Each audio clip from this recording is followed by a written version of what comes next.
देहाभिमानपाशेन चिरं बद्धोऽसि पुत्रक बोधोऽहं ज्ञानखङ्गेन तन्निकृत्य सुखी भव। निसङ्गो निष्क्रियोऽसि त्वं स्वप्रकाशो निरञ्जन अयमेव हि ते बन्ध समाधिम् अनुस्तिष्ठसि। त्वया व्याप्तम् इदं विश्वम् त्वयि प्रोतं यथार्थतः शुद्धबुद्ध स्वरूपत्वं मागम क्षुद्रचित्तताम्। निरपेक्षो निर्विकारो निर्भरशीतलाशय अगाधबुद्धिरक्षुब्धो भवचिन्मात्रवासन। साकारम् अनृतं वीति निराकरं तु निश्चलम्। एतत्तत्त्वोपदेशेन न पुनर्भवसम्भव। यथैवादर्शमध्यस्ते रूपेऽन्तःपरितस्तु स तथैवास्मिन् शरीरेऽन्तः परितः परमेश्वर। एकं सर्वगतं व्योम बहिरन्तः यथा घटे नित्यं निरन्तरं ब्रह्म सर्वभूतगणे तथा।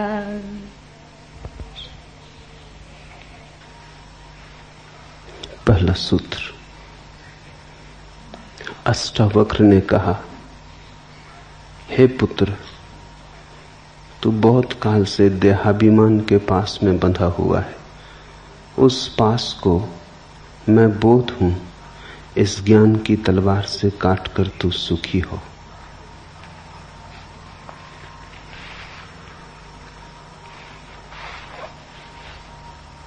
अष्टावक्र की दृष्टि में,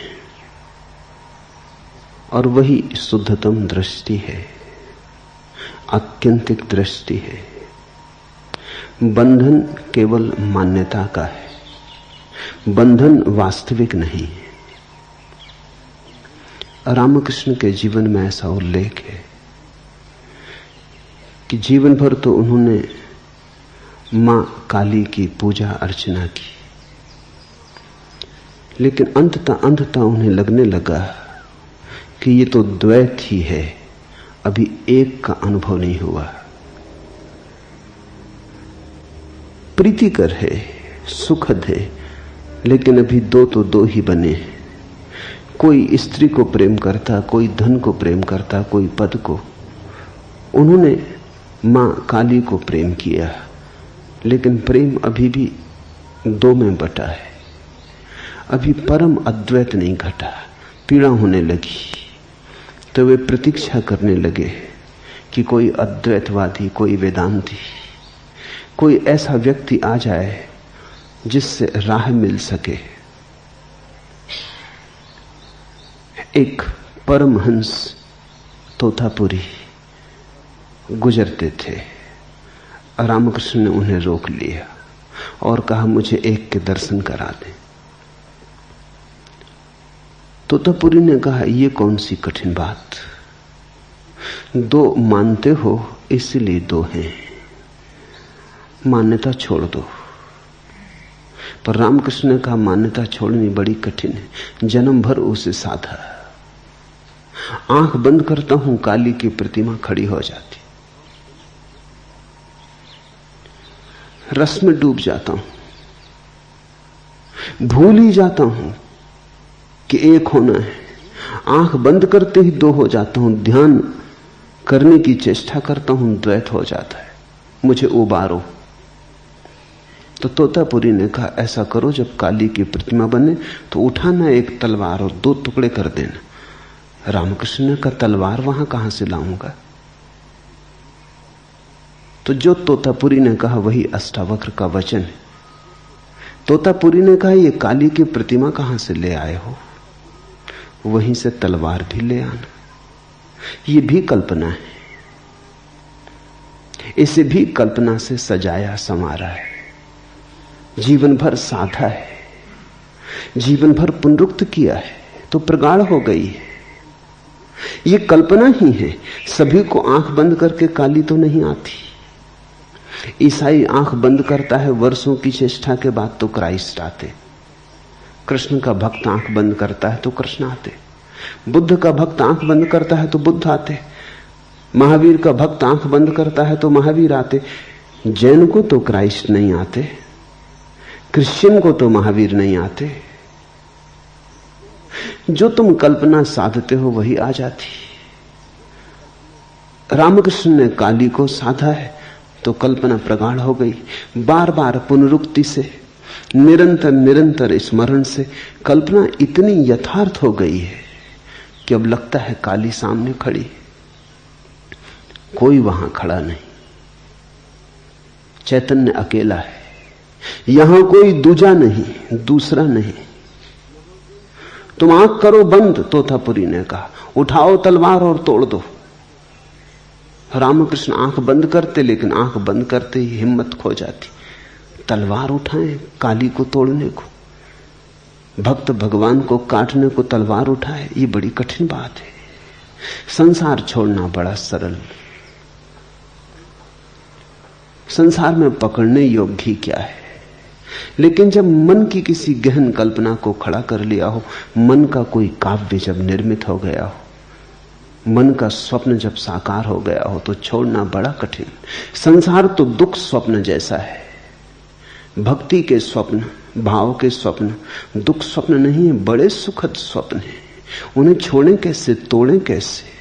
आंख से आंसू बहने लगते, गदगद हो जाते, शरीर कपने लगता, मगर वो तलवार न उठती, तलवार की याद ही भूल जाती। आखिर तोतापुरी ने कहा, बहुत हो गया, कई दिन बैठ के, ऐसे न चलेगा। या तो तुम करो या मैं जाता हूं, मेरा समय खराब मत करो। ये खेल बहुत हो गया। तोतापुरी उस दिन एक कांच का टुकड़ा ले आया और उसने कहा कि जब तुम मगन होने लगोगे तब मैं तुम्हारे माथे को कांच के टुकड़े से काट दूंगा। जब मैं यहां तुम्हारा माथा काटूं तो भीतर एक दफा हिम्मत करके उठा लेना तलवार और कर देना 2 टुकड़े। बस ये आखिरी है, फिर मैं न रुकूंगा। तोतापुरी की धमकी जाने की, और फिर वैसा गुरु खोजना मुश्किल होता। तोतापुरी अष्टावक्र जैसा आदमी रहा होगा। जब रामकृष्ण आंख बंद किए, काली की प्रतिमा उभरी और वो मगन होने को ही थे, आंख से आंसू बहने को ही थे, उद्रेक हो रहा था, उमंग आ रही थी, रोमांच होने को ही था कि तोतापुरी ने लिया माथे पर जहां आज्ञा चक्र है, वहां लेके ऊपर से नीचे तक कांच के टुकड़े से माथा काट दिया। खून की धार बह गई। हिम्मत उस वक्त भीतर रामकृष्ण ने भी जुटा ली, उठा ली तलवार, 2 टुकड़े कर दिए काली के। काली वहां गिरी कि अद्वैत हो गया, कि लहर खो गई सागर में, कि सरिता उतर गई सागर में। फिर तो कहते हैं 6 दिन उस परम शून्य में डूबे रहे, न भूख रही न प्यास, न बाहर की सुध रही न बुध, सब भूल गए। और जब 6 दिन के बाद आंख खोली तो जो पहला वचन कहा वो यही, आखिरी बाधा गिर गई। The last barrier has fallen. ये पहला सूत्र कहता है, हे पुत्र, तू बहुत काल से देहाभिमान के पास में बंधा हुआ उस पास को ही अपना अस्तित्व मानने लगा है। मैं देह हूं, मैं देह हूं, मैं देह हूं, ऐसा जन्मों जन्मों तक दोहराया है। दोहराने के कारण हम देह हो गए। देह हम हैं नहीं, ये हमारा अध्यास है, ये हमारा अभ्यास है, ये हमारा आत्मसम्मोहन है। हमने इतनी प्रगाढ़ता से माना है कि हम हो गए। रामकृष्ण के जीवन में एक और उल्लेख है। उन्होंने सभी धर्मों की साधनाएं की। वो अकेले व्यक्ति थे मनुष्य जाति के इतिहास में जिसने सभी धर्मों के मार्ग से सत्य तक जाने की चेष्टा की। साधारणतः व्यक्ति पहुंच जाता है एक मार्ग से, फिर कौन फिक्र करता है दूसरे मार्गों की। तुम पहाड़ की चोटी पर पहुंच गए, फिर दूसरी पगडंडियां भी लाती हैं या नहीं लाती हैं, कौन फिक्र करता है, पहुंच ही गए। जो पगडंडी ले आई, बाकी लाती हो न लाती हो, प्रयोजन किसे। लेकिन रामकृष्ण बार बार पहाड़ की चोटी पर पहुंचे, फिर नीचे उतर आए, फिर दूसरे मार्ग से चढ़े, फिर तीसरे मार्ग से चढ़े। वे पहले व्यक्ति हैं जिन्होंने सभी धर्मों की साधना की और सभी धर्मों से उसी शिखर को पा लिया। समन्वय की बात बहुतों ने की थी, रामकृष्ण ने पहली दफे समन्वय का विज्ञान निर्मित किया। बहुत लोगों ने कहा था सभी धर्म सच हैं, लेकिन वो बात की बात थी। रामकृष्ण ने उसे तथ्य बनाया, उसे अनुभव का बल दिया, अपने जीवन से प्रमाणित किया। जब वो इस्लाम की साधना करते थे तो वो ठीक मुसलमान फकीर हो गए। वो भूल गए रामकृष्ण, अल्लाहू अल्लाहू की आवाज लगाने लगे, कुरान की आयतें सुनने लगे। एक मस्जिद के द्वार पर ही पड़े रहते थे, मंदिर के पास से निकल जाते, आंख भी ना उठाते, नमस्कार तो दूर रही। भूल गए काली को। बंगाल में एक संप्रदाय है, सखी संप्रदाय। जब रामकृष्ण सखी संप्रदाय की साधना करते, सखी संप्रदाय की मान्यता है कि परमेश्वर ही पुरुष है, बाकी सब स्त्रियां हैं। परमेश्वर कृष्ण है, बाकी सब उसकी सखियां हैं। तो सखी संप्रदाय का पुरुष भी अपने को स्त्री ही मान के चलता है। लेकिन जो घटना रामकृष्ण के जीवन में घटी वो किसी सखी संप्रदाय की मान्यता वाले व्यक्ति को कभी नहीं घटी थी। पुरुष मान ले अपने को ऊपर ऊपर से स्त्री हूं, भीतर तो पुरुष ही बना रहता है, जानता तो है कि मैं पुरुष ही हूं। तो सखी संप्रदाय के लोग कृष्ण की मूर्ति को लेकर रात बिस्तर पे सो जाते, वही पति है। लेकिन इससे क्या फर्क पड़ता है। लेकिन जब रामकृष्ण ने साधना की तो अभूतपूर्व घटना घटी। बड़े बड़े वैज्ञानिकों को भी चकित कर दे ऐसी घटना घटी। 6 महीने तक उन्होंने सखी संप्रदाय की साधना की। 3 महीने के बाद उनके स्तन उभर आए, उनकी आवाज बदल गई, वो स्त्रियों जैसे चलने लगे, स्त्रियों जैसी उनकी मधुर वाणी हो गई। स्तन उभर आए, स्त्रियों जैसे स्तन हो गए, शरीर का पुरुष ढांचा बदलने लगा। मगर इतना भी संभव है क्योंकि स्तन होते तो पुरुष को भी हैं, अविकसित होते, स्त्री के विकसित होते। तो हो सकता है अविकसित स्तन विकसित हो गए हों, बीज तो है ही। यहां तक कोई बहुत बड़ी घटना नहीं घटी, बहुत पुरुषों को स्तन बढ़ जाते, ये कोई बहुत आश्चर्यजनक बात नहीं। लेकिन 6 महीने पूरे होते होते उनको मासिक धर्म शुरू हो गया, तब चमत्कार की बात थी।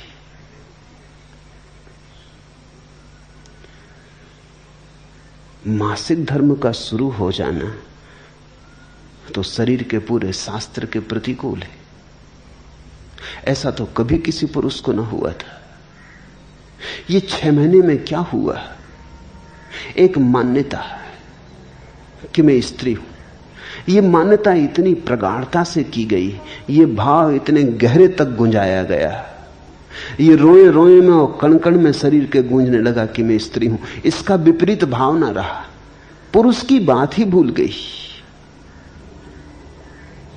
तो घटना घट गई। अष्टावक्र कह रहे हैं, हम देह नहीं हैं, हमने माना तो हम देह हो गए। हमने जो मान लिया हम वही हो गए। संसार हमारी मान्यता है, और मान्यता छोड़ दी तो हम तत्क्षण रूपांतरित हो सकते हैं। छोड़ने के लिए किसी यथार्थ को बदलना नहीं, सिर्फ एक धारणा को छोड़ देना है। हम वस्तुतः अगर शरीर होते तो बदलाहट बड़ी मुश्किल थी। हम वस्तुतः शरीर नहीं है, हम वस्तुतः तो शरीर के भीतर छिपा जो चैतन्य है वही, वो जो साक्षी दृष्टा है। देहाभिमान पासेन चिरम बद्धो असि पुत्रक बोधो अहम ज्ञान खड्गेन तन्निकृत सुखी भव। उठा बोध की तलवार, मैं बोध रूप हूं, उठा ऐसे भाव की तलवार और काट डाल इस धारणा को कि मैं देह, फिर तू सुखी है। सारे दुख देह के, जन्म है, बीमारी है, बुढ़ापा है, मृत्यु है, सभी देह के। देह के साथ तादात्म्य है तो देह की सारी पीड़ाओं के साथ भी तादात्म्य है। जब देह जराजीर्ण होती है तो हम सोचते हैं मैं जराजीर्ण हो गया। जब देह बीमार होती है तो हम सोचते हैं मैं बीमार हो गया। जब देह मरण के निकट पहुंचती तो हम घबराते हैं कि मैं मरा। मान्यता, सिर्फ मान्यता। मैंने सुना है मुल्ला नसरुद्दीन एक रात सोया अपनी पत्नी के साथ। तब तक उसे कोई बेटा बेटी ना हुए थे और पत्नी को बड़ी आतुरता थी कि कोई बच्चा हो जाए। सोने ही जा रहे थे कि पत्नी ने कहा कि सुनो तो, अगर हमारे घर बेटा हो जाए तो सुलाएंगे कहां, क्योंकि एक ही बिस्तर है। तो मुल्ला थोड़ा किनारे सरक गया, उसने कहा यहां बीच में सुला लेंगे। और पत्नी ने कहा अगर दूसरा और हो जाए, तो मुल्ला थोड़ा और सरक गया, उसने कहा उसको भी यहीं सुला लेंगे। कंजूस आदमी। पत्नी ने कहा अगर तीसरा हो जाए, तो मुल्ला और सरका, और कहने ही जा रहा था कि यहां सुला लेंगे कि धड़ाम से नीचे गिरा, उसकी टांग टूट गई। पड़ोस के लोग इकट्ठे हो गए शोरगुल सुन के। वो चिल्लाया, रोने लगा। पड़ोस के लोगों ने पूछा क्या हुआ। उसने कहा जो बेटा अभी हुआ ही नहीं उसने टांग तोड़ दी। और जब मिथ्या बेटा इतना नुकसान कर सकता है तो सच्चे बेटे का क्या कहना। क्षमा मांगता हूं, बेटा बेटा चाहिए ही नहीं, इतना अनुभव बहुत है। कभी कभी क्या अक्सर हम ऐसे ही जीते, मान लेते, फिर मान के चलने लगते। मान के चलने लगते हैं तो जीवन में वास्तविक परिणाम होने लगते। मान्यता चाहे झूठी हो, बेटे वहां थे नहीं, लेकिन टांग असली टूट गई।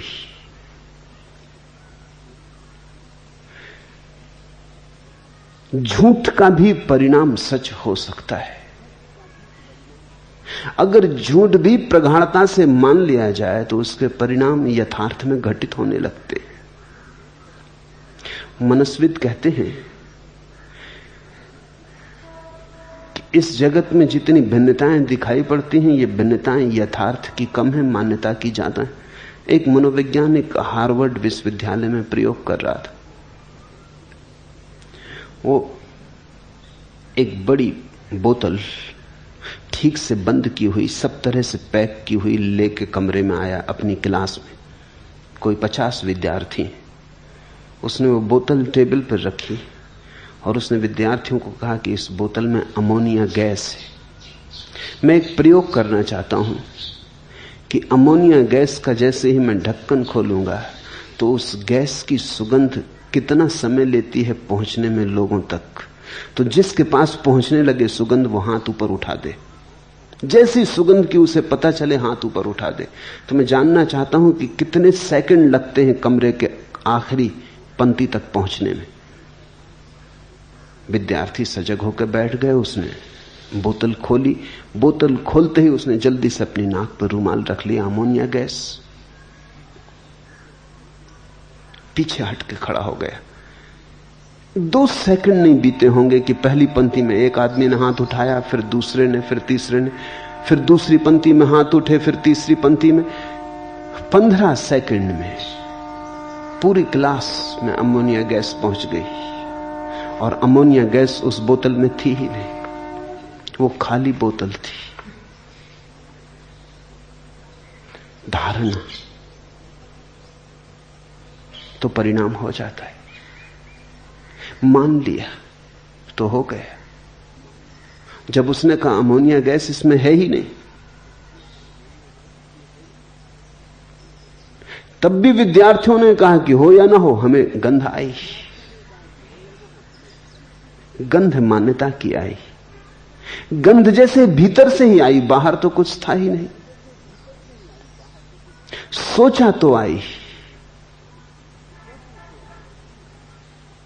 मैंने सुना है एक अस्पताल में एक आदमी बीमार है। एक नर्स उसके लिए रस लेके आई, संतरे का रस। उस रस लाने वाली नर्स के पहले ही दूसरी नर्स उसे एक बोतल दे गई थी कि इसमें अपनी पेशाब भर के रख दो परीक्षण के लिए। वो थोड़ा मजाकिया आदमी था। उसने उस बोतल में संतरे का रस डाल के रख दिया। जब वो नर्स लेने आई बोतल तो वो जरा चौंकी, क्योंकि ये रंग कुछ अजीब सा था। तो उस आदमी ने कहा, तुम्हें भी हैरानी होती, रंग कुछ अजीब सा है, चलो मैं एक दफे और इसे शरीर में से गुजार देता हूं, रंग ठीक हो जाएगा। वो उठा के बोतल और पी गया। कहते हैं वो नर्स बेहोश होकर गिर पड़ी, क्योंकि उसने तो यही सोचा कि यह आदमी पेशाब पिए जा रहा है। फिर से कहता है कि एक दफा और निकाल देते हैं शरीर से तो रंग सुधर जाएगा, ढंग पे हो जाएगा। यह आदमी कैसा है?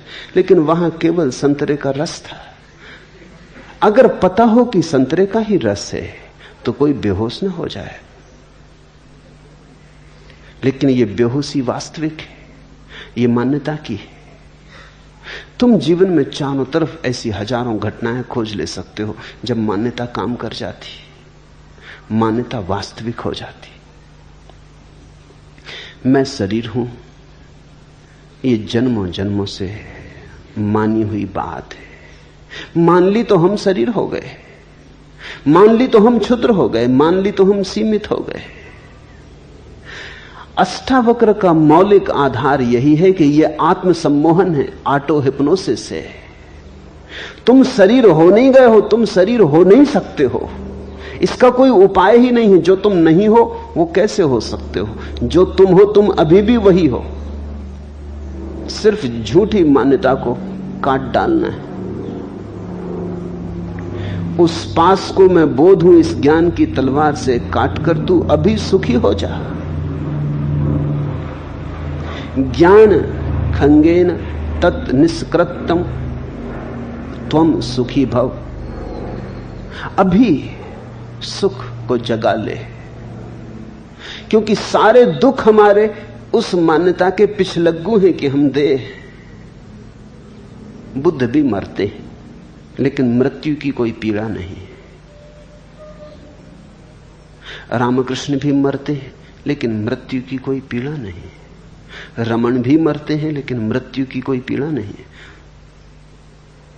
रमन जब मरे तो उन्हें कैंसर था।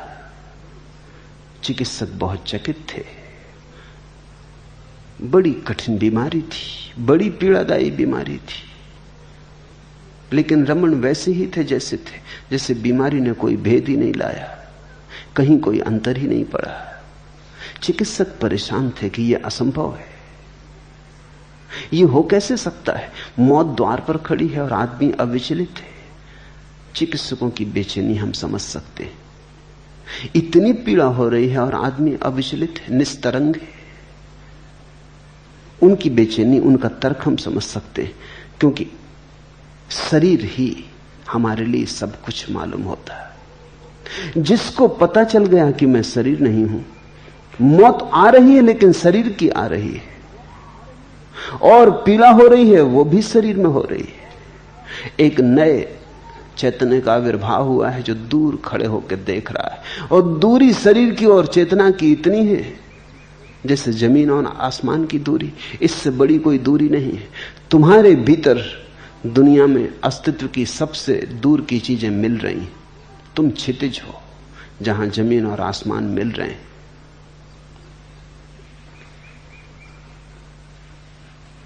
जायते अस्ति वर्धते भी परिणमते अपक्षीते विनश्यति।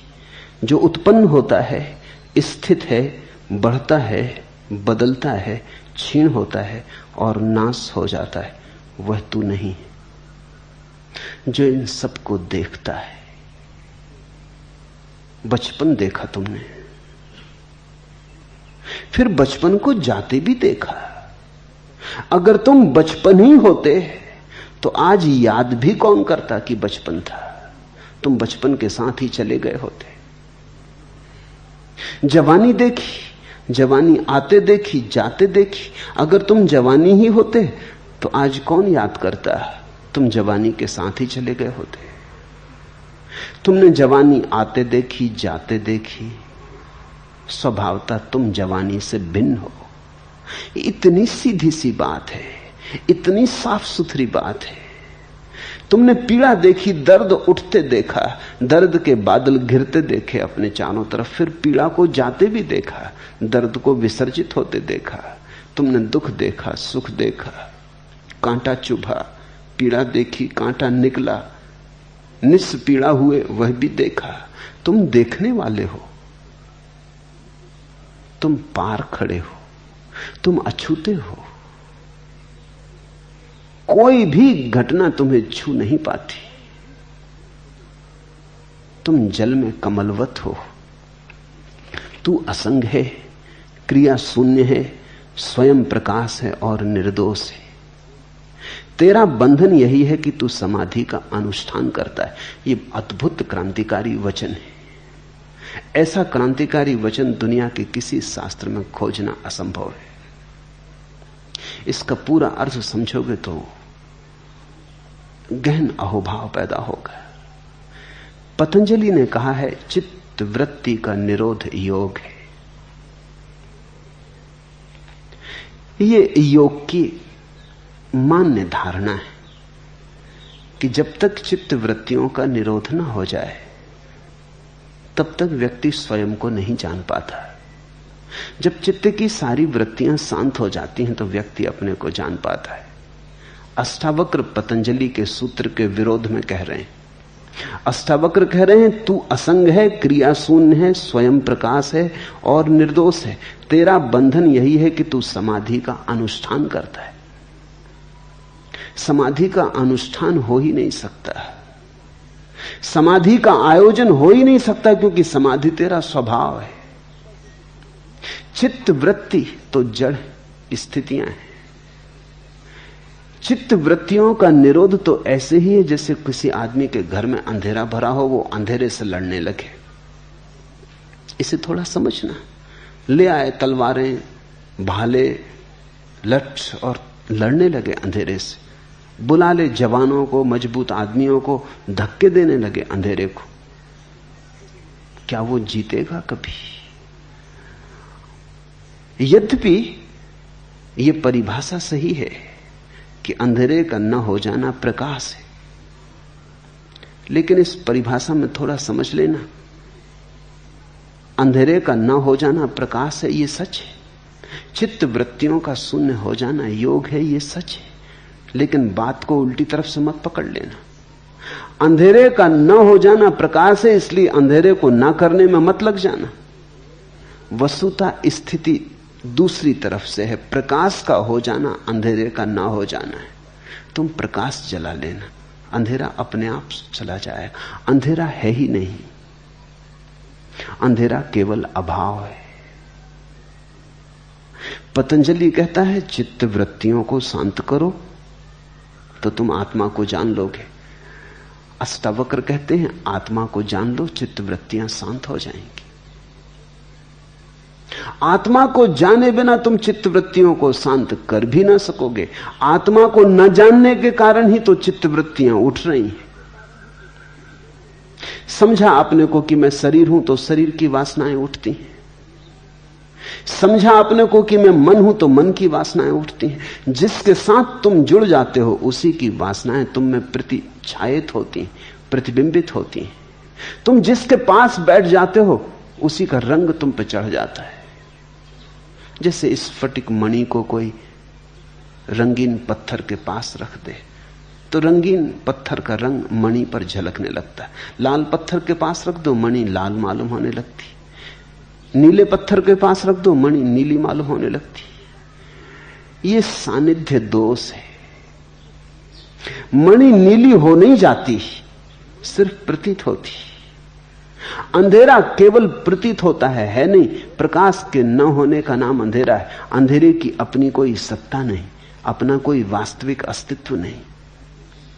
तो तुम अंधेरे से मत लड़ने लगना। योग और अष्टावक्र की दृष्टि बड़ी विपरीत है। इसलिए मैंने कहा अगर अष्टावक्र को समझना हो तो कृष्णमूर्ति को समझने की कोशिश करना। कृष्णमूर्ति अष्टावक्र का आधुनिक संस्करण है।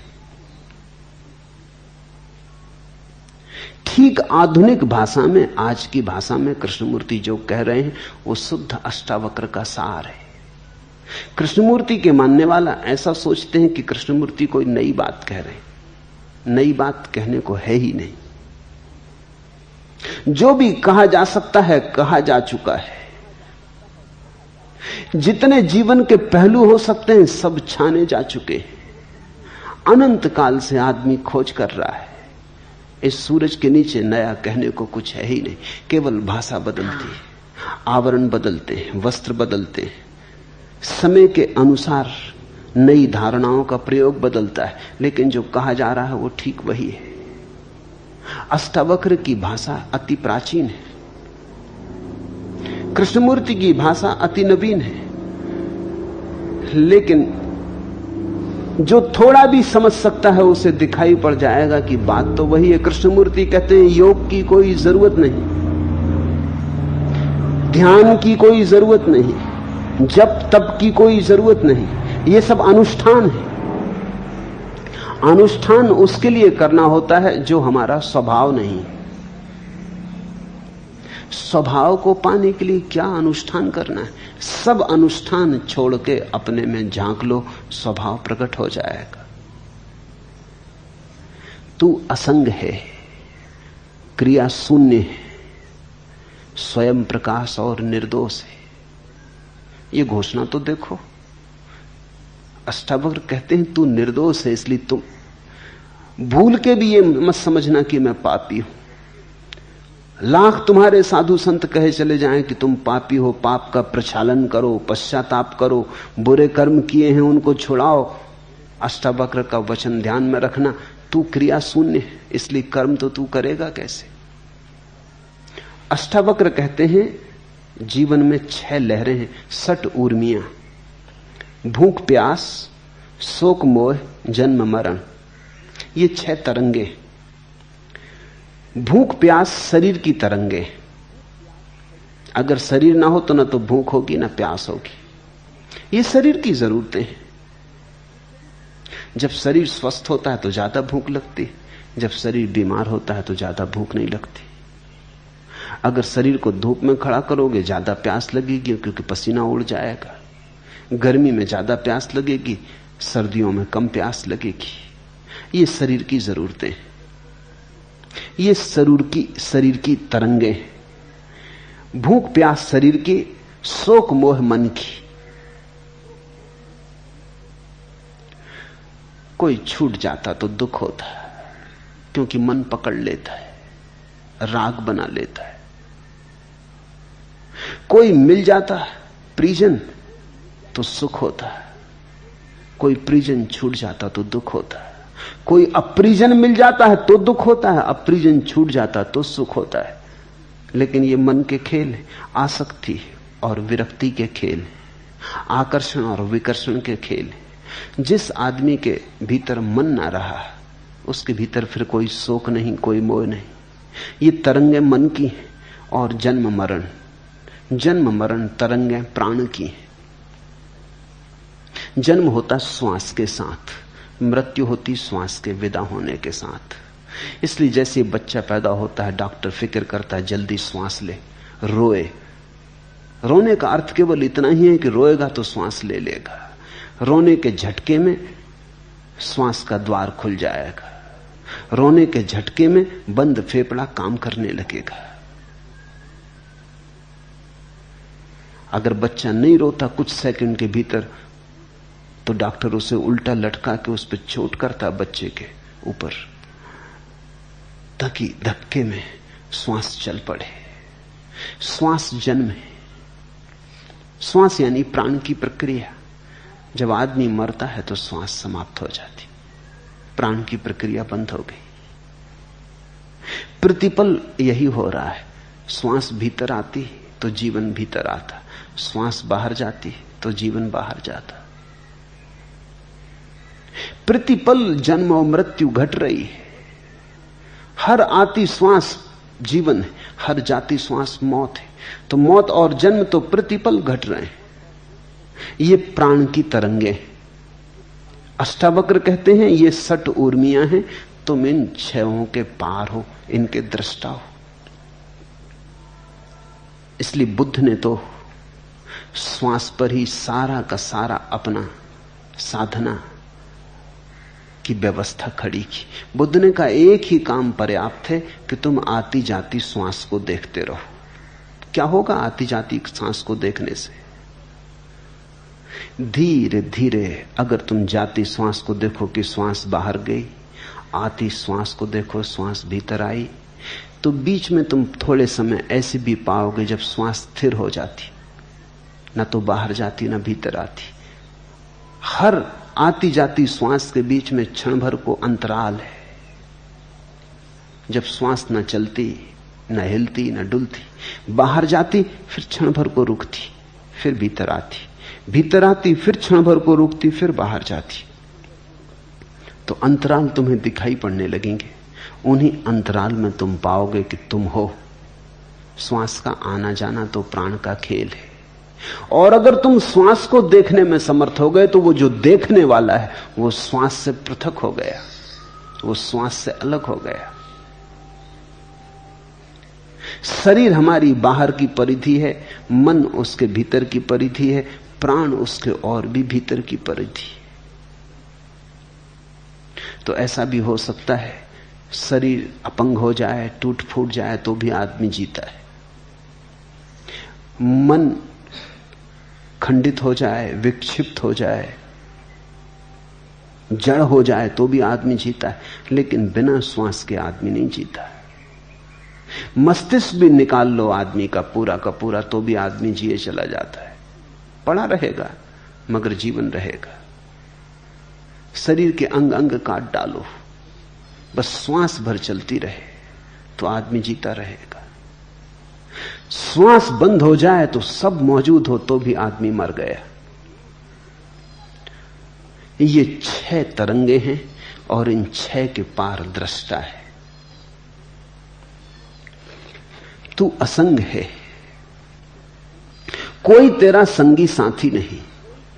शरीर भी तेरा संगी साथी नहीं, श्वास भी तेरी संगी साथी नहीं, मन के विचार भी तेरे संगी साथी नहीं। तू असंग है। भीतर ही कोई साथी नहीं, बाहर की तो बात ही क्या, पति पत्नी परिवार मित्र परिजन कोई साथी नहीं। साथ होंगे संगी कोई भी नहीं। साथ होना केवल वाह घटना है, भीतर से किसी से कोई जोड़ बनता नहीं। तू असंग क्रिया शून्य है। इसलिए कर्म के जाल की तो बात ही मत उठाओ। अगर अष्टावक्र से तुम ये पूछोगे कि आप कहते हो अभी अभी हो सकती मुक्ति, तो कर्मों का क्या होगा? जन्म जन्म तक पाप किए उनका क्या होगा? उनसे छुटकारा कैसे होगा? अष्टावक्र कहते हैं तुमने कभी किए ही नहीं। भूख के कारण शरीर ने किया होगा कुछ,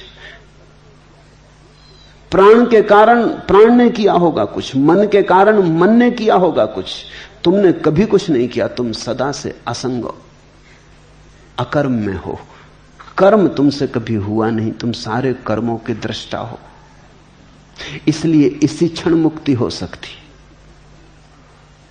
ख्याल करना, अगर कर्मों के सारे जाल को हमें तोड़ना पड़े तो शायद मुक्ति कभी भी ना हो सकेगी, असंभव। अनंत काल में हमने कितने कर्म किए, उनका कुछ लेखा जोखा करो। अगर उन सब कर्मों से छूटना पड़े तो उन कर्मों से छूटने में अनंत काल लगेगा, और ये जो अनंत काल छूटने में लगेगा, इसमें भी तुम बैठे थोड़ी रहोगे, कुछ तो करोगे। तो कर्म तो फिर होते चले जाएंगे, तो ये श्रृंखला तो अंतहीन हो जाएगी। इस श्रृंखला का तो कोई कभी समाप्ति आने वाली नहीं, इसमें से कोई निष्कर्ष आने वाला नहीं। अष्टावक्र कहते हैं, अगर कर्मों से मुक्त होना पड़े फिर मुक्ति होती हो तो मुक्ति कभी होगी ही नहीं। लेकिन मुक्ति होती है। मुक्ति का होना इस बात का सबूत है कि आत्मा ने कर्म कभी किए ही नहीं। ना तो तुम पापी हो, न तुम पुण्यात्मा हो, ना तुम साधु हो, ना तुम असाधु हो, ना तो कहीं कोई नरक है और ना कहीं कोई स्वर्ग है। तुमने कभी कुछ किया नहीं, तुमने सिर्फ सपने देखे, तुमने सिर्फ सोचा है। तुम भीतर सोए रहे, शरीर करता रहा। जिन शरीरों ने कर्म किए थे वो जा चुके, उनका फल तुम्हारे लिए कैसा। तुम तो भीतर सोए रहे, मन ने कर्म किए, जिस मन ने किए वो प्रतिपल जा रहा है। मैंने सुना है एक भूतपूर्व महाराजा ने देखा कि ड्राइंग रूम गंदा है,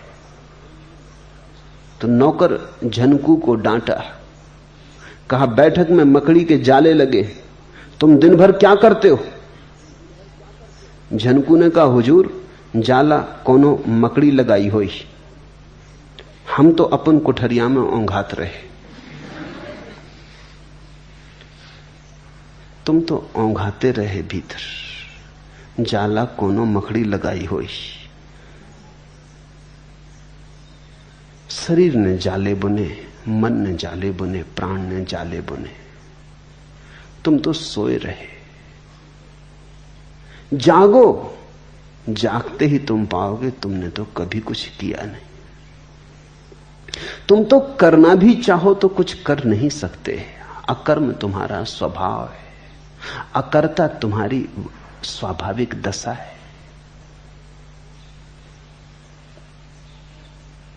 तू असंग, क्रिया शून्य, स्वयं प्रकाश और निर्दोष है। ये सुनी घोषणा, तू निर्दोष है। तो जो कुछ तुम्हें सिखाया हो पंडितों ने, पुरोहितों ने, फेंको, तुम निर्दोष हो। उनकी सिखावन ने बड़े खतरे किए, तुम्हें पापी बना दिया, तुम्हें हजार तरह की बातें सिखा दी कि तुम ऐसे बुरे हो, तुमने दीनता भर दी और अपराध का भाव भर दिया। तुम निर्दोष हो, निरपराधी हो। तेरा बंधन यही है कि तू समाधि का अनुष्ठान करता है। इस वचन की क्रांति तो देखो। तेरा बंधन यही है कि तू समाधि का अनुष्ठान करता है, कि तू आयोजन करता है कि समाधि कैसे फले, फूल कैसे लगे ध्यान के, मुक्ति कैसी हो, अनुष्ठान। ते बंधा ही समाधिम अनुतिष्ठसी, यही तेरा बंधन है। उठा तलवार बोध की और काट दे। तो यहां तुम्हें साफ हो जाएंगी दो बातें कि योग का एक मार्ग है और बोध का बिल्कुल दूसरा मार्ग है। बोध के मार्ग का प्राचीन नाम है सांख्य। सांख्य का अर्थ होता है बोध। योग का अर्थ होता है साधन। सांख्य का अर्थ होता है सिर्फ जागना है, बस कुछ करना नहीं। योग का अर्थ होता है बहुत कुछ करना है, तब जागरण घटेगा। योग में साधन है, सांख्य में सिर्फ साध्य है। मार्ग नहीं है, केवल मंजिल है। क्योंकि मंजिल से तुम कभी गए ही नहीं कहीं और, तुम अपने भीतर के मंदिर में ही बैठे हो। आना नहीं है वापस, इतना ही जानना है कि कभी गए ही नहीं। निसंगो निष्क्रियो असि त्वयं स्वप्रकाशो निरंजना अयमेव हिते बंधा समाधि मनुतिष्ठसी। बस इतना ही बंधन है कि तुम मोक्ष खोज रहे हो। मोक्ष के खोज से नए बंधन निर्मित होते। एक आदमी संसार में बंधा है, फिर घबरा जाता है तो मोक्ष खोजने लगता है। तो इधर से घर द्वार छोड़ता है, परिवार छोड़ता है, धन दुकान छोड़ता है, फिर नए बंधनों में बन जाता। साधु हो गया, अब ऐसे उठो, ऐसे बैठो, ऐसे खाओ, ऐसे पियो, अब नए बंधन अपने चारों तरफ रच लेता है। तुमने देखा साधुओं की हालत कैदियों जैसी है। साधु मुक्त नहीं है, क्योंकि साधु सोच रहा है मुक्ति के लिए पहले तो बंधन करने पड़ेंगे। यह भी खूब मजे की बात है, मुक्ति के लिए पहले बंधन मानने पड़ेंगे। मुक्त होने के लिए कोई बंधन नहीं चाहिए। कृष्णमूर्ति की एक किताब है the first and last freedom, पहली और अंतिम मुक्ति। वो अष्टावक्र का आधुनिकतम वक्तव्य है। अगर मुक्त होना है तो पहले ही चरण पर मुक्त हो जाओ। ये मत सोचो कि अंत में मुक्त होएंगे, पहले चरण पर ही मुक्त होना है, दूसरे चरण पर नहीं। क्योंकि अगर पहले चरण पर सोचा कि तैयारी करेंगे मुक्त होने की, तो उसी तैयारी में नए बंधन निर्मित हो जाएंगे। फिर उन नए बंधनों से छूटने के लिए फिर तैयारी करनी पड़ेगी, उस तैयारी में फिर नए बंधन निर्मित हो जाएंगे। तो तुम एक से छूटोगे, दूसरे से बंधोगे, कुएं से बचोगे, खाई में गिरोगे। तो तुम देखो, ग्रस्त बंधा है और संन्यास्त बंधे, दोनों के बंधन अलग अलग हैं, मगर फर्क कुछ नहीं है। ऐसा लगता है कि मौलिक मूर्छा जब तक नहीं टूटती, तुम जो भी करोगे बंधन होगा। मैंने सुना है कि एक आदमी की स्त्री भाग गई, तो उसे खोजने निकला। खोजते खोजते जंगल में पहुंच गया। वहां एक साधु एक वृक्ष के नीचे बैठा था। उसने पूछा कि मेरी स्त्री को तो जाते नहीं देखा, घर से भाग गई, बड़ा बेचैन। तो साधु ने पूछा तेरी स्त्री का नाम क्या है? उसने कहा मेरी स्त्री का नाम फजीती। साधु ने कहा फजीती? तूने भी खूब नाम रखा। ऐसे तो सभी स्त्रियां फजीती होती हैं, कि तूने नाम भी खूब चुन के रखा। तेरा नाम क्या है? साधु उत्सुक हुआ कि तो नाम में बड़ा होशियार। उसने कहा मेरा नाम बेवकूफ। वो साधु हंसने लगा। उसने कहा तू खोजबीन छोड़, तू तो जहां बैठ जाएगा फजीतियां वहीं आ जाएंगी। कोई कहीं तुझे जाने की जरूरत नहीं, तेरा बेवकूफ होना काफी है, फजीतियां तुझे खुद खोज लेंगी। संसार से छोड़ के आदमी भाग जाता है, तो संसार छोड़ने से उसकी मंदी बुद्धता तो नहीं मिटती, उसकी मूढ़ता तो नहीं मिटती, मूर्छा तो नहीं मिटती। वो उस मूर्छा को लेके मंदिर में बैठ जाता है, नए बंधन बना लेता है। वो मूर्छा नए जाले बुन देती। पहले संसार में बंधा था, वो सन्यास में बंध जाता है, लेकिन बिना बंधे नहीं रह सकता। मुक्ति है प्रथम चरण पर, उसके लिए कोई आयोजन नहीं। आयोजन का मतलब हुआ कि अब आयोजन में बंधे, इंतजाम किया तो इंतजाम में बंधे, फिर इससे छूटना पड़ेगा। तो ये कहां तक चलेगा? ये तो अंतहीन हो जाएगा। सुना है मैंने, एक आदमी डरता था मरघट से निकलने से, और मरघट के पार उसका घर था, तो रोज निकलना पड़ता है। इतना डरता था कि रात घर से नहीं निकलता था, सांझ घर लौट आता था तो कपता हुआ आता था। आखिर एक साधु को दया आ गई, उसने कहा कि तू ये फिक्र छोड़, ये ताबीज ले, ये ताबीज सदा बांध के रख, फिर कोई भूत प्रेत तेरे ऊपर कोई परिणाम न ला सकेगा। परिणाम हुआ, ताबीज बांधते से भूत प्रेत का डर मिट गया। लेकिन अब एक नया डर पकड़ा कि ताबीज कहीं खो न जाए। स्वाभाविक, जिस ताबीज ने भूत प्रेतों से बचा दिया, अब वो आधी रात को भी निकल जाता। मरघट से कोई डर नहीं, भूत प्रेत तो कभी भी वहां नहीं थे।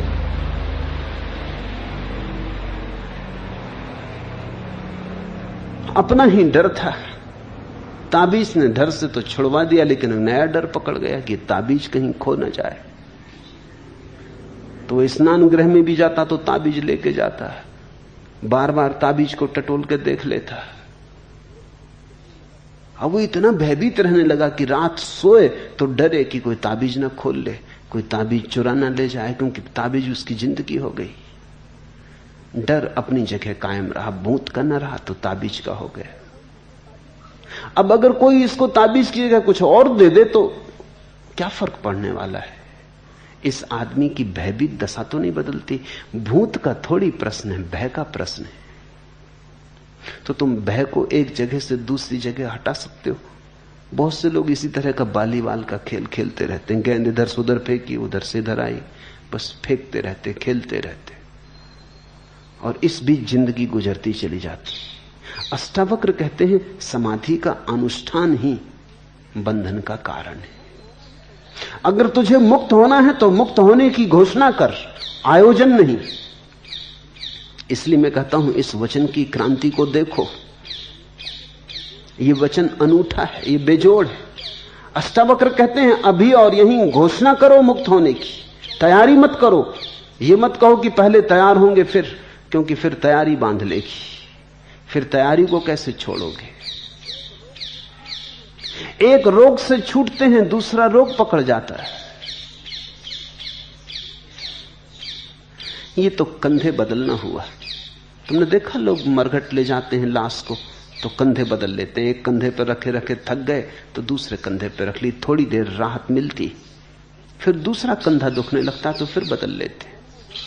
ऐसे तो तुम जन्मों जन्मों से कर रहे हो, बस ये सिर्फ राहत मिलती है, इससे परम विश्राम नहीं मिलता।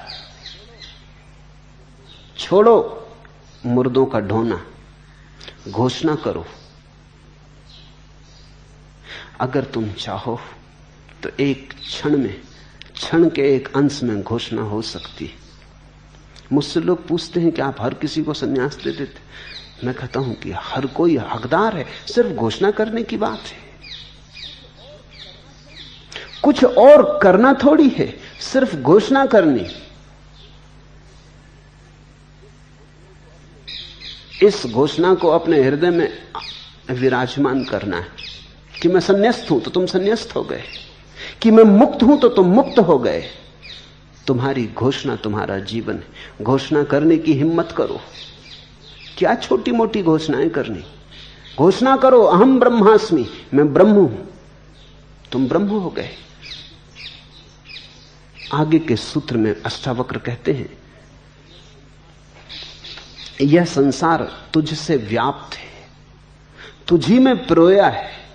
तू यथार्थता शुद्ध चैतन्य स्वरूप है, अतः क्षुद्र चित्त को मत प्राप्त हो।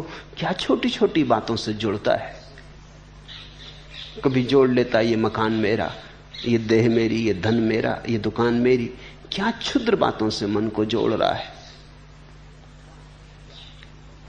त्वा व्याप्तमिदं विश्वम त्वयि प्रोतम यथार्थता। तुझसे ही सारा सत्य ओतप्रोत है, तुझसे ही सारा ब्रह्म व्याप्त है। शुद्ध बुद्ध स्वरूपस्त्वम मां गम क्षुद्र चित्तताम। क्यों छोटी छोटी बातों को घोषणा करता है? बड़ी घोषणा कर, एक घोषणा कर। शुद्ध चैतन्य स्वरूप हूं, शुद्ध बुद्ध स्वरूप हूं, क्षुद्र चित्त को मत प्राप्त हो। हमने बड़ी छोटी छोटी घोषणाएं की हैं, जो हम घोषणा करते हैं वही हम हो जाते हैं। इस दृष्टि से भारत का अनुदान जगत को बड़ा अनूठा है, क्योंकि भारत ने जगत में सबसे बड़ी घोषणाएं की। मंसूर ने मुसलमानों की दुनिया में घोषणा की अनल हक, मैं सत्य हूं, उन्होंने मार डाला। उन्होंने कहा यह आदमी जरूरत से बड़ी घोषणा कर रहा है। मैं सत्य हूं यह तो केवल परमात्मा कह सकता है, आदमी कैसे कहेगा। लेकिन हमने अष्टावक्र को मार नहीं डाला, न हमने उपनिषद के ऋषियों को मार डाला जिन्होंने कहा अहम ब्रह्मास्मि, क्योंकि हमने एक बात समझी कि आदमी जैसी घोषणा करता है वैसा ही हो जाता है। तो फिर छोटी क्या घोषणा करनी? जब तुम्हारी घोषणा पर ही तुम्हारे जीवन का विस्तार निर्भर है, तो परम विस्तार की घोषणा करो, विराट की घोषणा करो, विभु की, प्रभु की घोषणा करो। इससे छोटी पे क्यों राजी होना? इतनी कंजूसी क्या? घोषणा में ही कंजूसी कर जाते हो।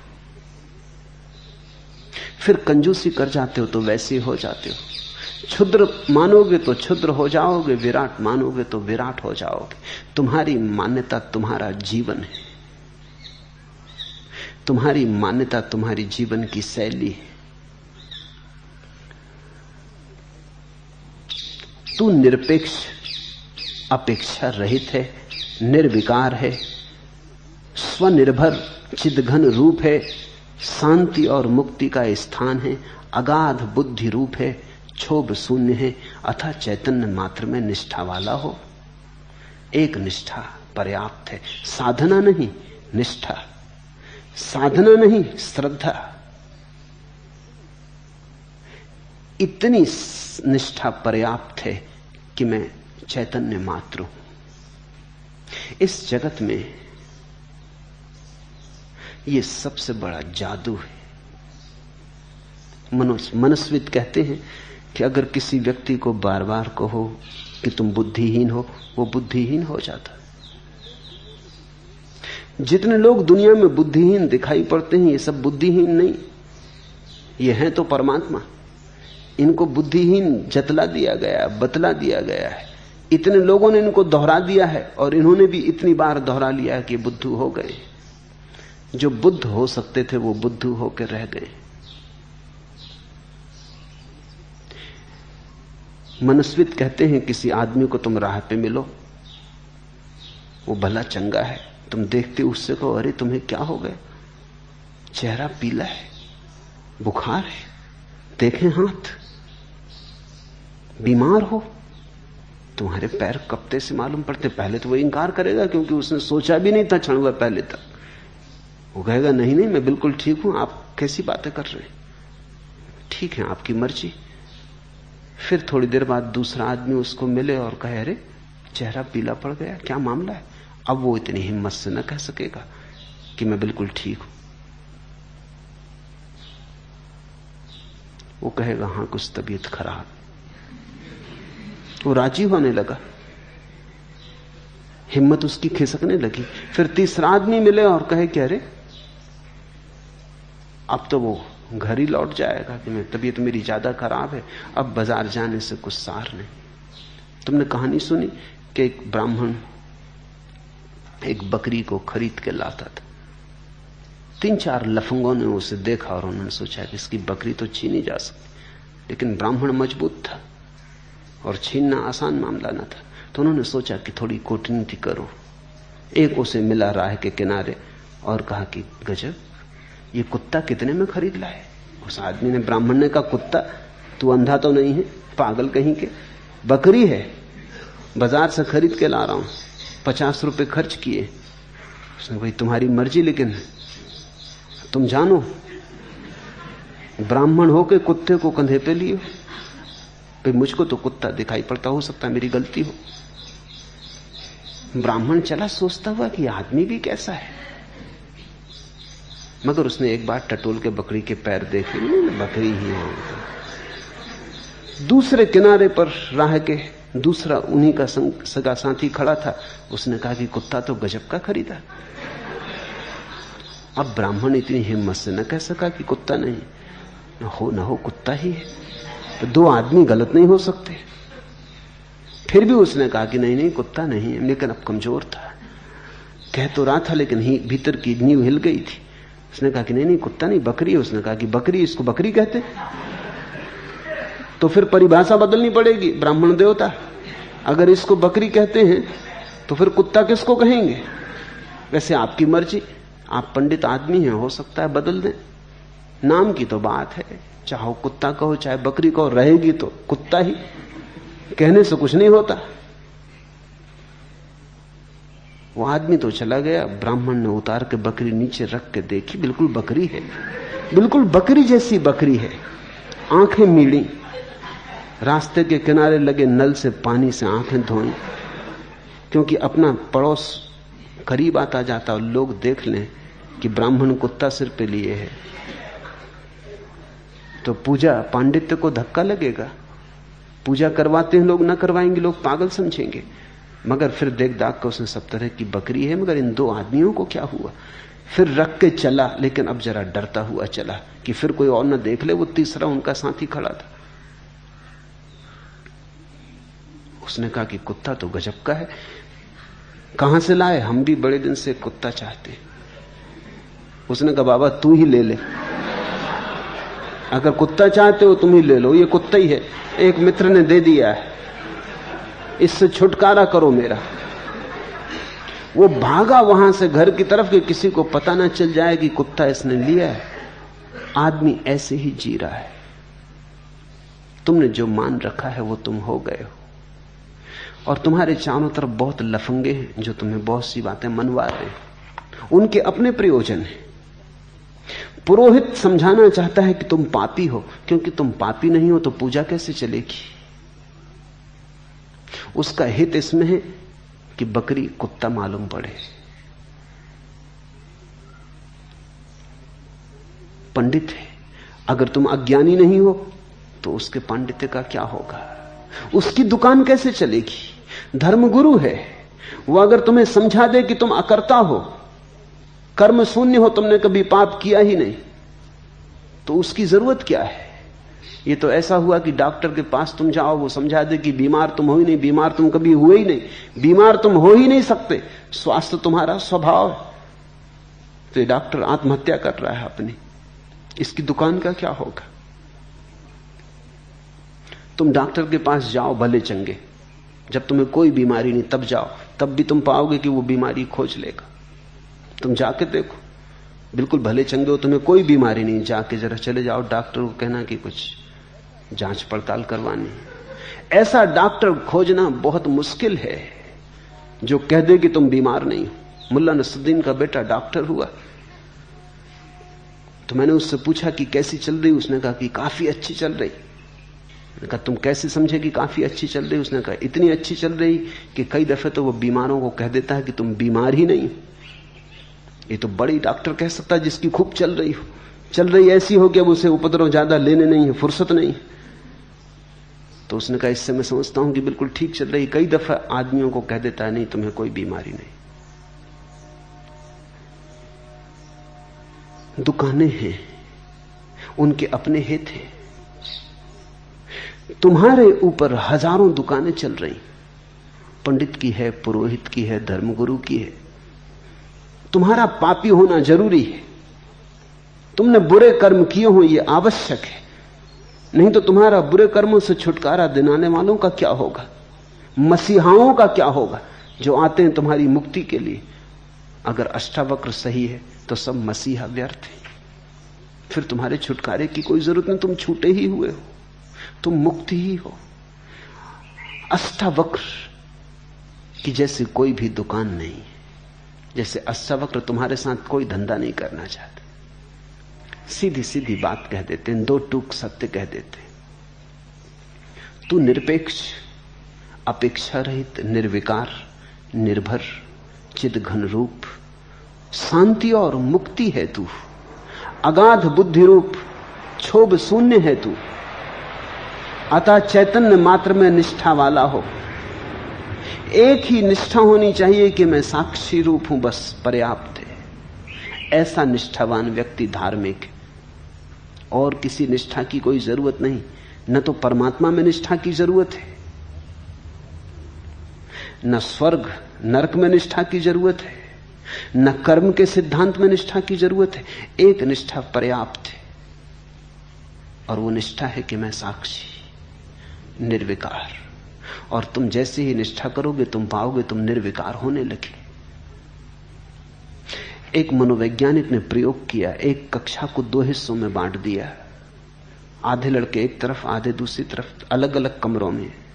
फिर पहले हिस्से को जाके कहा कि गणित बहुत कठिन है, तुम में से कोई भी हल ना कर पाएगा। एक गणित लिखा बोर्ड पर और कहा यह इतना कठिन है कि तुम्हारी तो सामर्थ्य नहीं, तुमसे आगे की कक्षा के विद्यार्थी भी इसको हल नहीं कर सकते। लेकिन हम एक प्रयोग कर रहे हैं, हम जानना चाहते हैं क्या तुम में से कोई इसको हल करने के थोड़े बहुत भी करीब आ सकता है, थोड़ी बहुत विधि 2-4 कदम भी ठीक उठा सकता है। यह असंभव है। उसने ये बार बार दोहराया कि असंभव है, फिर भी तुम चेष्टा करो। दूसरे कमरे में गया, उसी वर्ग के आधे लड़के, वही बोर्ड पर उसने गणित लिखा और कहा कि यह प्रश्न इतना सरल है कि यह असंभव है कि तुम में से कोई इसे हल ना कर पाए। तुमसे नीची कक्षाओं के लड़कों ने हल कर लिया है, तो इसलिए नहीं दे रहे हैं कि तुम्हारी कोई परीक्षा करनी, तुम तो हल कर ही लोगे, इतना सरल है। सिर्फ हम ये जानना चाहते हैं कि क्या एकांश विद्यार्थी ऐसा भी है तुम्हारी कक्षा में जो इसमें भी भूल चूक कर जाए। सवाल वही, कक्षा वही, बड़े अंतर आए परिणाम में। पहले वर्ग में 15 लड़कों में से केवल 3 लड़के हल कर पाए, दूसरे वर्ग में 15 में से 12 ने हल किया, केवल 3 हल न कर पाए। इतना बड़ा अंतर।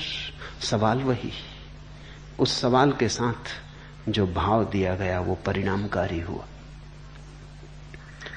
अष्टावक्र तुमसे नहीं कहते कि धर्म दुसाध्य है, अष्टावक्र कहते हैं बड़ा सरल है। जो दुसाध्य कहते हैं वो दुसाध्य बना देते, जो कहते हैं बड़ा असंभव है, खड़क की धार, वो तुम्हें घबरा देते। जो कहते हैं ये तो हिमालय पे चढ़ने जैसा है, इसमें तो विरले चढ़ पाते, तुम छोड़ ही देते फिक्र कि विरले तो अपन है नहीं, ये अपने बस की बात नहीं, तो चढ़े विरले, हम झंझट में ना पड़ेंगे। हम स्वागत करते हैं विरलों का, जाएं, मगर हम सीधे साधे आदमी, हमें तो इसी घाटी में रहने दो।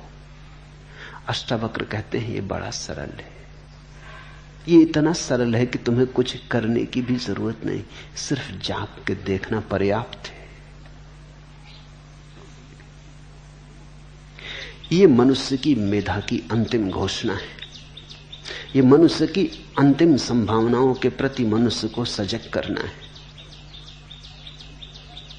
धर्म मनुष्य की प्रतिभा का आखिरी चमत्कार है।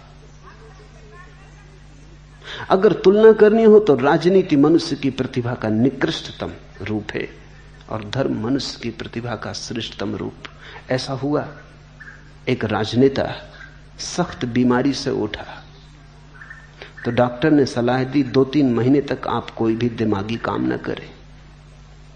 राजनेता ने पूछा, डॉक्टर साहब यदि थोड़ी राजनीति इत्यादि करूं तो कोई आपत्ति है? डॉक्टर ने कहा, नहीं, बिल्कुल नहीं, राजनीति आप जितनी चाहें करें, बस दिमागी काम बिल्कुल ना करें। राजनीति में दिमागी काम है भी नहीं, राजनीति में तो हिंसा है, प्रतिभा नहीं, छीन झपट है,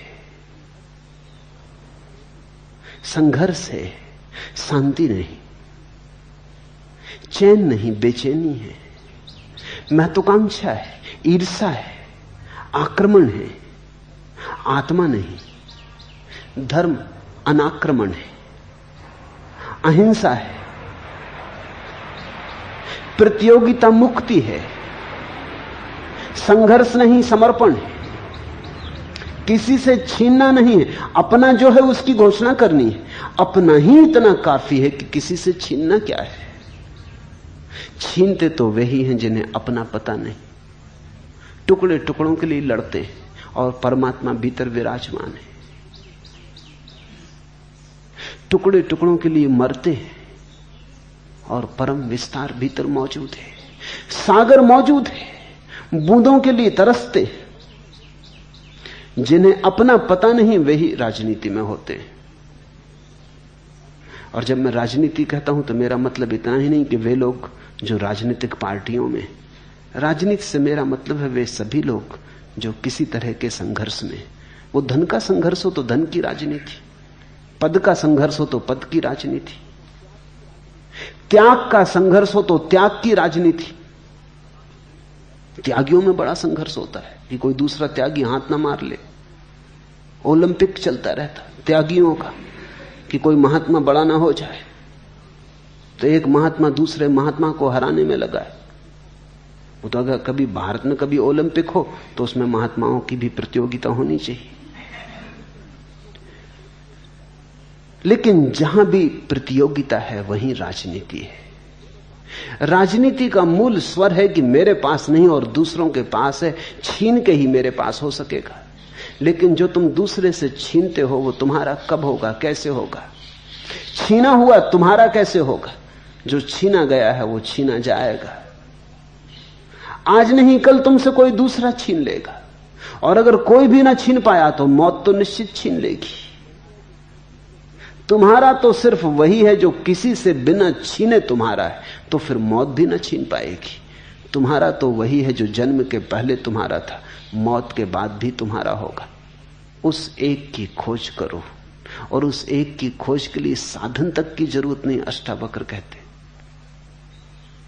सिर्फ सजगता, सिर्फ साक्षी भाव।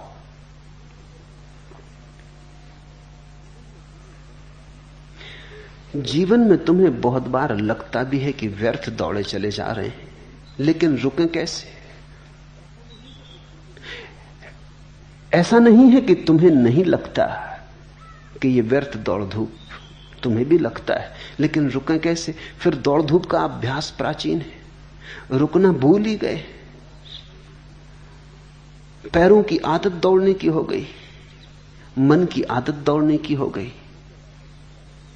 अभ्यास ऐसा हो गया है कि बैठ नहीं सकते, बैठने का अभ्यास खो गया। आ गई थी शिकायत लबों पे मगर किससे कहते तो क्या, कहना बेकार था। चल पड़े दर्द पीकर तो चलते रहे, हार कर बैठ जाने से इंकार था। और फिर लोग सोचते हैं कि ऐसे बैठ गए तो हार जाएंगे, बैठ गए तो लोग समझेंगे हार गए, बैठ गए तो लोग समझेंगे अरे पलायनवादी, भगोड़े। बैठ गए तो लोग, जो भीड़ जा रही हजारों की, वो निंदा से देखेगी, तो लोग चलते रहते। शिकायत बहुत बार आ जाती मन में कि सब व्यर्थ मालूम होता, लेकिन किससे कहो, कौन समझेगा? यहां सभी तुम्हारे जैसे हैं, कोई किसी से कहता नहीं, अपने अपने घाव छिपाए लोग चलते रहते। आ गई थी शिकायत लबों पे मगर किससे कहते तो क्या, कहना बेकार था।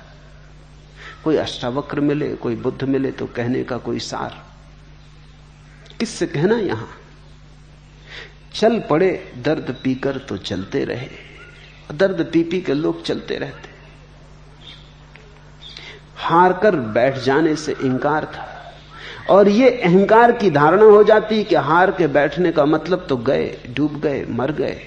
चलते रहो, कुछ ना कुछ करते रहो, कुछ ना कुछ पाने की चेष्टा में लगे रहो, नहीं तो खो जाओगे। और मिलता उन्हें जो बैठ जाते, मिलता उन्हें है जो रुक जाते। परमात्मा भागने से नहीं मिलता, रुकने से मिलता है। इसलिए अष्टावक्र कहते परम विश्रांति में मिलता है। कभी थोड़ा बैठो, कभी घड़ी भर खोज के सिर्फ बैठो, कुछ मत करो। ज़ेन फकीरों में एक प्रक्रिया है झाज़ेन। झाज़ेन का मतलब होता है बस बैठो और कुछ मत करो। बड़ी गहरी ध्यान की प्रक्रिया है। प्रक्रिया कहनी ठीक ही नहीं, क्योंकि प्रक्रिया तो कुछ भी नहीं, बस बैठो, कुछ भी ना करो। जैसे अष्टावक्र जो कह रहे हैं वही ज़ेन कह रहा है। बैठ जाओ, कुछ देर सिर्फ बैठो विश्राम में, कुछ देर सब ऊहापोह छोड़ो, कुछ देर सब महत्वाकांक्षा छोड़ो, मन की दौड़ धूप आपाधापी छोड़ो, थोड़ी देर सिर्फ बैठे रहो, डूबे रहो अपने में। धीरे धीरे तुम्हारे भीतर एक प्रकाश फैलना शुरू होगा। शुरू में शायद न दिखाई पड़े, ऐसे ही जैसे तुम भरी दोपहरी में घर लौटते हो तो घर के भीतर अंधेरा मालूम होता है, आंखें धूप की आदी हो गई। थोड़ी देर बैठते हो, आंखें राजी हो जाती हैं, तो फिर प्रकाश मालूम होने लगता है। धीरे धीरे कमरे में प्रकाश हो जाता। ऐसा ही भीतर है। बाहर बाहर चले जन्मों तक तो भीतर अंधेरा मालूम होता है। पहली दफा जाओगे तो कुछ भी न सूझेगा, अंधेरा ही अंधेरा। घबराना मत, बैठो, थोड़ा आंख को राजी होने दो भीतर के लिए। ये आंख की पुतलियां धूप के लिए आदी हो गई हैं। तुमने ख्याल किया, धूप में जब तुम जाते हो तो आंख की पुतलियां छोटी हो जाती। धूप के बाद एकदम आईने में देखना तो तुम्हें पुतली बहुत छोटी मालूम पड़ेगी, क्योंकि उतनी धूप को भीतर नहीं ले जाया जा सकता, वो जरूरत से ज्यादा है। तो पुतली सिकुड़ जाती, वो ऑटोमेटिक है, स्वचालित सिकुड़न है। फिर जब तुम अंधेरे में आते तो पुतली को फैलना पड़ता, पुतली बड़ी हो जाती। अंधेरे में थोड़ी देर बैठने के बाद फिर आईने में देखना तो पाओगे पुतली बड़ी हो गई। और जो इस बाहर की आंख का ढंग है वही भीतर की तीसरी आंख का भी ढंग है। बाहर देखने के लिए पुतली छोटी चाहिए, भीतर देखने के लिए पुतली बड़ी चाहिए। तो अभ्यास हो गया है पुराना, उस अभ्यास को मिटाने के लिए कुछ नया अभ्यास नहीं करना है, बस बैठ रहो। लोग पूछते हैं बैठ के क्या करें? चलो कुछ राम नाम दे दो, कोई मंत्र दे दो, उसी को दोहराते रहेंगे, मगर कुछ दे दो कुछ करने को। लोग कहते हैं आलंबन चाहिए, सहारा चाहिए। अनुष्ठान किया कि बंधन शुरू हुआ। सिर्फ बैठो। बैठने का भी मतलब ये नहीं कि बैठो ही, खड़े भी रह सकते हो, लेट भी सकते हो। बैठने से मतलब इतना कुछ ना करो, थोड़ी देर 24 घंटे में अकर्ता हो जाओ, अकर्मण्य हो जाओ, खाली रह जाओ। होने दो जो हो रहा है, संसार बह रहा है बहने दो, चल रहा है चलने दो, आवाज आती है आने दो, रेल निकले, हवाई जहाज चले, शोरगुल हो, होने दो, तुम बैठे रहो। एकाग्रता नहीं, तुम सिर्फ बैठे रहो। समाधि धीरे धीरे तुम्हारे भीतर सघन होने लगेगी। तुम अचानक समझ पाओगे अष्टावक्र का अर्थ क्या है, अनुष्ठान रहित होने का अर्थ क्या है। साकार को मिथ्या जान, निराकार को निश्चल नित्य जान। इस यथार्थ तत्व उपदेश से पुनः संसार में उत्पत्ति नहीं होती, जिसको बुद्ध ने कहा है अनागामिन। ऐसा व्यक्ति जब मरता है तो फिर वापस नहीं आता, क्योंकि वापस तो हम अपनी आकांक्षा के कारण आते हैं, राजनीति के कारण आते हैं, वापस तो हम वासना के कारण आते हैं। जो ये जान के मरता है कि मैं सिर्फ जानने वाला हूं, उसका फिर कोई आगमन नहीं होता। वो इस व्यर्थ के चक्कर से छूट जाता है, आवागमन से। साकार को मिथ्या जान, साकारम अनृतम विद्धि, निराकारम निश्चलम विद्धि। निराकार को निश्चल नित्य जान। जो हमारे भीतर आकार है वही भ्रांत है, जो हमारे भीतर निराकार है वही सत्य। देखा कभी पानी में भंवर पड़ती? भंवर क्या है? पानी में ही उठी एक लहर है, फिर शांत हो जाती तो भंवर कहां खो जाती? भंवर थी नहीं, पानी में ही एक तरंग थी, पानी में ही एक रूप उठा था। ऐसे ही हम परमात्मा में उठी एक तरंग है, तरंग खो जाती, कुछ भी पीछे छूटता नहीं, राख भी नहीं छूटती, निशान भी नहीं छूटता। जैसे पानी पे तुम कुछ लिखो, लिखते ही मिट जाता है, ऐसी ही जीवन की सारी आकार की स्थितियां तरंगे मात्र हैं। जिस तरह दर्पण अपने में प्रतिबिंबित रूप के भीतर और बाहर स्थित है, उसी तरह परमात्मा इस शरीर के भीतर और बाहर स्थित है। तुमने देखा दर्पण के सामने तुम खड़े होते हो, प्रतिबिंब बनता है, बनता है कुछ दर्पण में, प्रतिबिंब बनता है, यानी कुछ भी नहीं बनता।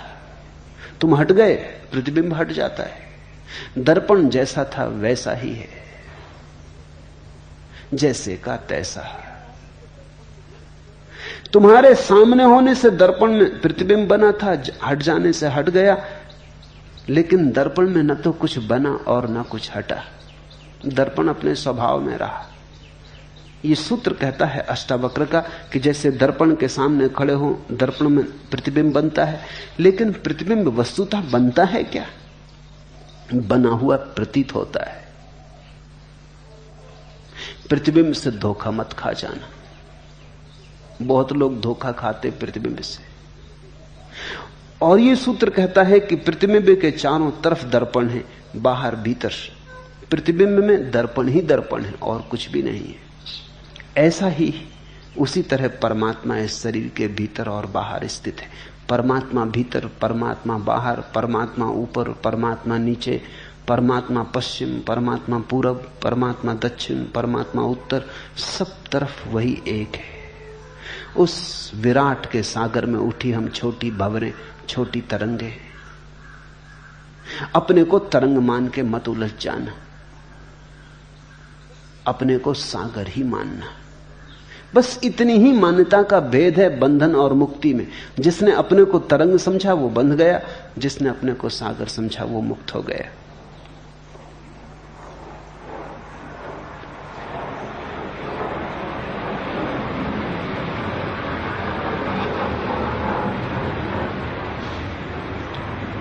जिस तरह सर्वव्यापी एक आकाश घट के बाहर और भीतर स्थित है, उसी तरह नित्य और निरंतर ब्रह्म सब भूतों में स्थित है। जिस तरह सर्वव्यापी एक आकाश घट के बाहर और भीतर घड़ा रखा है, घड़े के भीतर भी वही आकाश है, घड़े के बाहर भी वही आकाश है। तुम घड़े को फोड़ दो तो आकाश नहीं फूटता, तुम घड़े को बना लो तो आकाश बिगड़ता नहीं। घड़ा तिरछा हो, गोल हो, कैसा ही आकार हो, इससे आकाश पर कोई आकार नहीं चढ़ता। हम सब मिट्टी के भांडे, मिट्टी के घड़े, बाहर भी वही है, भीतर भी वही है। इस मिट्टी की पतली सी दीवार को तुम बहुत ज्यादा मूल्य मत दे देना। ये मिट्टी की पतली सी दीवार तुम्हें एक घड़ा बना रही है, इससे बहुत जकड़ मत जाना। अगर तुमने ऐसा मान लिया कि ये मिट्टी की दीवार ही मैं हूं, तो फिर तुम बार बार घड़े बनते रहोगे, क्योंकि तुम्हारी मान्यता तुम्हें वापस खींच लाएगी। कोई और तुम्हें संसार में नहीं लाता है, तुम्हारे घड़े होने की धारणा ही तुम्हें वापस ले आती।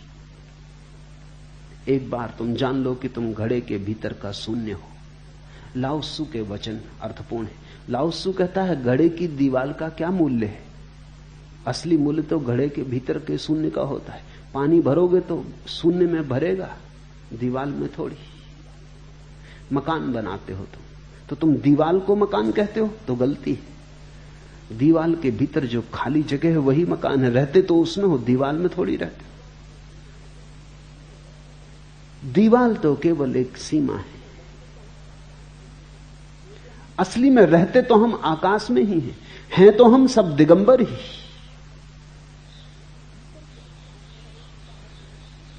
भीतर के आकाश में रहो कि बाहर के आकाश में, दीवार के कारण कोई फर्क थोड़ी पड़ता है। दीवार आज है कल गिर जाएगी, आकाश सदा है। तो तुम भूल से घर को अगर दीवार समझ लेते हो और घड़े को अगर मिट्टी की परत समझ लेते हो और अपने को अगर देह समझ लेते हो, तो बस यही बंधन है। जरा सी गलती पढ़ने में जीवन के शास्त्र को और सब गलत हो जाता है। बड़ी छोटी सी भूल है।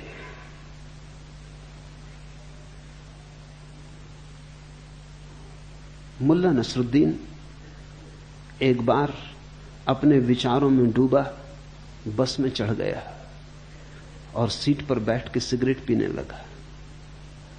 साफ साफ तो लिखा है कि बस में धूम्रपान वर्जित है। क्या आपने पढ़ा नहीं? क्या आपको पढ़ना नहीं आता? कंडक्टर ने क्रोधपूर्वक उससे कहा। पढ़ तो लिया, लेकिन लिखने को तो बस में बहुत कुछ लिखा है, मैं किस किस की बात का पालन करूं? नसरुद्दीन बोला, यही देखो यहां लिखा है हमेशा हैंडलूम की साड़ियां पहनो।